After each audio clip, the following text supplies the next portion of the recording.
But I could also give her a goal, because goals are nice for books. It's here! My feedback from the editor I hired to go over my outline for the second draft of my book. The feedback got here yesterday, and we are going to live react to it. So she sent me an email. Today's the day. Thank you so much for allowing me to help you at such an early stage in the writing process. There's a lot of great elements to be found within the outline. I'm confident you're going to be able to write a compelling story based on what you already have with some tweaks. Fun! And so there is an editorial level and the outline with comments. So we're going to start with the editorial letter. The good. Fun. Outline comes across as really well structured. I can't imagine the puzzle it must have been to figure out how to merge romance in the beat, save the cat, and anatomy of story, but you did a really good job. Thank you. Yeah, that was, if you watch the other videos, and I'll link them here, like the whole crazy thing I went through to get ready for this like multi-POV outline, I did merge those 3 different structures all together. Each scene was thought out. I absolutely loved that you had each POV character have a desired crisis and outcome.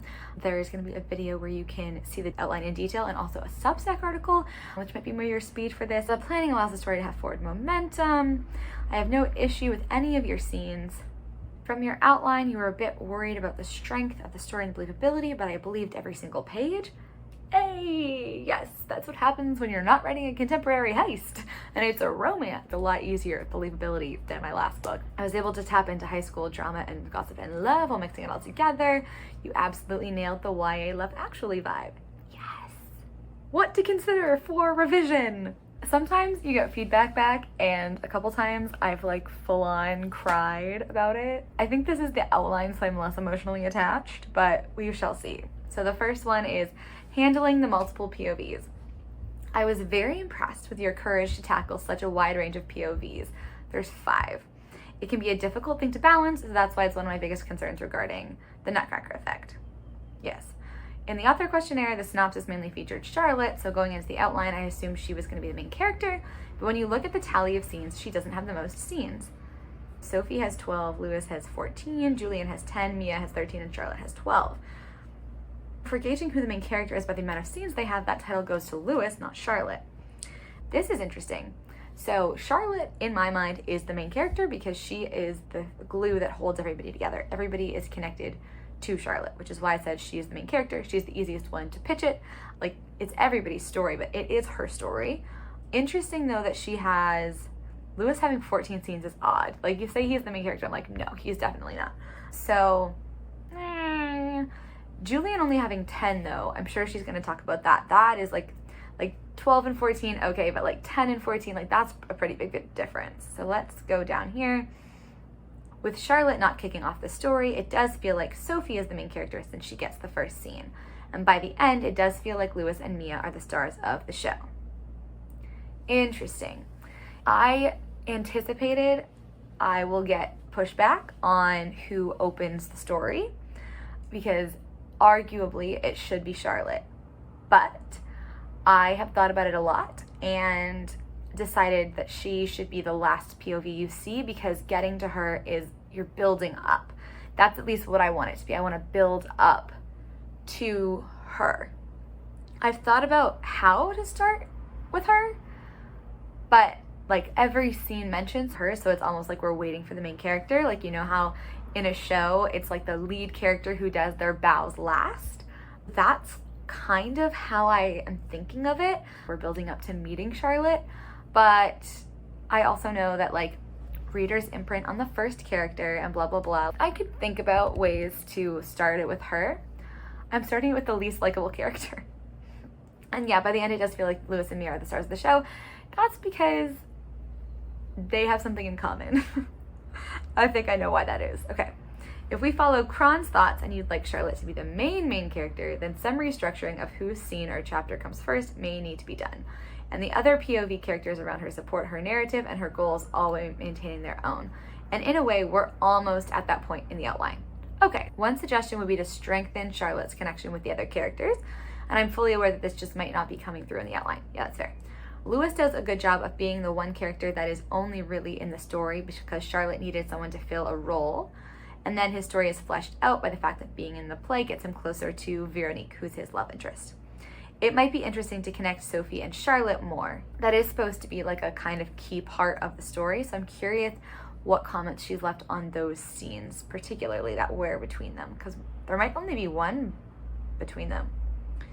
Okay, here we go. Now we have Julian. Julian's story is interesting, but he felt like an outline. So as if you could potentially pluck him out and the story would almost be the same. Interesting. Really? Okay, a couple of options. Flesh out his story more and connect him to Charlotte more. They seem to be sort of friends, but it wasn't clear in the outline. I think that was a typo. Since he only has 10 scenes, that is fair. Or consider whether a different character might be the more interesting character to replace him. There's more drama to be had between a different trio, and diving into the guy's POV might be interesting. Huh. It's an interesting idea. I've thought about it. Usually when you get feedback like this, your first thought is like, no, absolutely not, which is why everything she's saying, I'm like, well, of course Charlotte can't start it. I'm like, of course I can't go into this other POV. I feel like that other POV might be a little depressing to write in, honestly. I don't know if I want to, but I could experiment with it. Like at this point, we're at the outlining stage, right? So, I mean, it's written, but I'm gonna rewrite it. We're at the outlining stage, we're just gonna rewrite it anyways. Like I may as well experiment and play around in his POV. I have no major suggestions for Mia. I thought her story was really sweet. Just perhaps flesh out the romantic relationships and friendships a bit more, thinking how they all connect back to Charlotte's arc. I think I see her point here, which is they're all connected to Charlotte. They're not connected to her arc. So like, how does X relationship influence her arc? How does the other relationship influence her arc? Those are good questions, very good questions. And then she gave me some resources on multi-POV. Oh, I'm excited to look at these. Open link in new tab. The next thing is world, settings, and character relationships. So at times it was hard to tell whether they were at the school or somewhere else. Fair. Even with contemporary novels, world building is just as important. Allow your characters to interact with the setting and things within the setting. I got the sense that perhaps the kids attended a performing arts high school, but it wasn't clear in the outline. Yes. When you dive into the draft, make sure your setting stands out. This is a Christmas novel. There's a lot you can play with here. So she said, I was about to link to a video on the 17 world building techniques for non-fantasy, but that's your video. It is my video. And it's a good video. I've sent it to another author just this last month. When your editor was gonna send you a resource, but you created the resource. That is so cool. That might be my favorite part of the letter.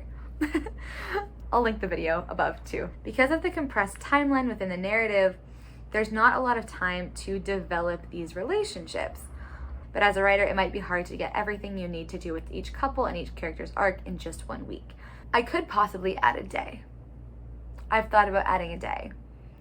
I like the compressed timeline because with multi-POV, I feel like it's helpful to have it in a tighter space. But she is right that like having two characters like fall in love, even if they're teenagers, in 5 days is pretty fast to go through an entire romance in the beat arc. It's fast.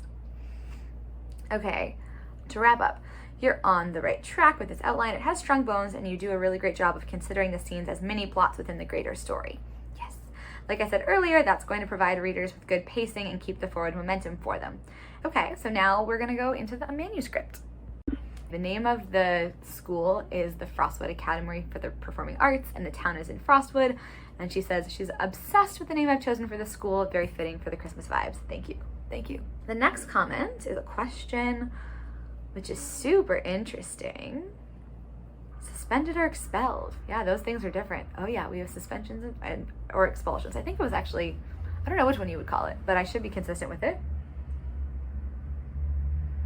There's good little points here. I have the meet cute and the no way together because there's 5 POVs and this is a 6-day event and it's very fast. So I had to compress and have scenes do multiple things. And so she says you can definitely have the 2 beats together. Consider if the no way moment is coming from the POV character or if it's very clear that it's coming from the love interest.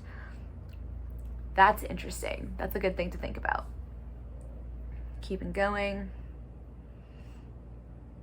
Oh, interesting. She's pointing something out to me that's contradictory. This is so great. I love this. When someone tells you something, you're like, oh, interesting. Yeah, she's asking logistics questions. You're asking a great question, Courtney. She's like, I'm confused. I have 2 casts, doing the Nutcracker in 5 days, 6 days really. She's like, how are they going to get rehearsal time? I'm guessing the school only has one theater. Do they swap spots? But it is a fair point. Also, in my head, there are multiple studios that they will go to rehearse in, and they're using the community's theater as well as their own. But yeah, I guess I have the knowledge. I just have to make sure I communicate the knowledge to others.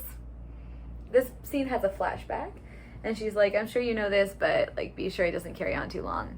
And there's a little how to write a flashback thing. You could also just have flashes of what's going on while they're discussing it. Seeing her confide in her brother, that she's gonna direct her ass off in order to come back strong. Yeah, that's actually a really good idea. There's potential there for playing around with it. I did have to write the actual scene, but I could do little snippets. It might actually be more interesting to do little snippets. The only thing is that my very early alpha readers were like, we kind of want to know what happened earlier because you're teasing it too much, that it's building up to more than it was, which is fair. It's going to be something to think about. Sometimes it's a problem when you're writing. I'm like, I have a snippet of dialogue in here that says, no, but seriously, you're okay with this, ? And she's like, okay with what? Yeah, this is where you have to remember that if there's somebody else reading the outline, it's hard to like, because you write a book for a reader, but you write an outline for yourself. If suddenly you're giving the outline to an editor, I can see where sometimes it's like, ooh. There's comments on like every single scene. This is awesome. Like, she really went through this with like a fine-tooth comb. Okay. All right, I'm gonna just read it myself. So I completely forgot to refinish this video, so I'm jumping in here at the end to kind of let you know how it all ended up. So the outline critique, I got some good advice. Ultimately, I am going to play around a little bit with some of the suggestions about POV, but generally I'm just keeping her outline and comment writing alongside as I start working on draft 2, which I am starting to work on now and I'm vlogging about. So keep an eye out for those draft 2 vlogs as we get into not even really revision, it's almost kind of rewriting here. But thank you so much for watching. If you like this kind of video, give me a thumbs up. Let me know if you've ever had an outline critique, whether it's paid or through a beta reader or whatever. And I will see you next time. Bye-bye.